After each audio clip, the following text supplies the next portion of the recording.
salaamaaleykum mbokki internet yi salaamaaleykum mbokki Sénégal ñu ngi leen di nuyu di leen ziar di leen wax ngeen dal jàmm chaîne bi nga xamante ne nii mooy Buzz SN avant de commencer nag ñu ngi leen di wax ngeen abonné ci chaîne bi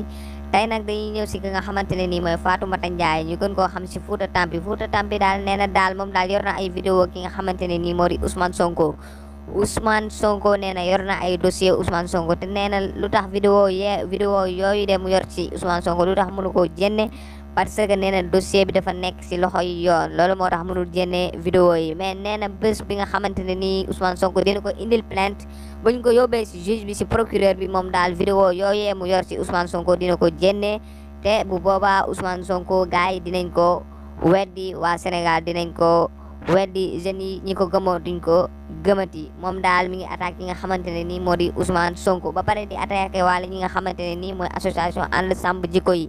mooy ñi nga xamante ne nii moo di imam yi nga xamante ne nii ñoo ko jiite ànd ñu koy wax association ànd sàmm jikko yi moom daal mi ngi leen di attaqué te nee na yooyee imam du ñaay imaamu dara parce que imam yooyu yor na seeni vidéo parce que moom ak imam yooyu noonu am na imam yi nga xamante ne nii da doon def ak moom appel vidéo ba imam boobu daal di ko ñaan di sàkku si moom bum ko enregistré moom daal mu jéem a enregistré vidéo yooyu te nee na imam yooyu daal buñ deful attention dina jënd vidéo yi te bu jëndee vidéo yooyu imam dinañ weeru te imam yi nga xamante ne nii ñoom ñooy xeex mbiram góor jigéen fii si Sénégal naan ànd sàmm jikko yi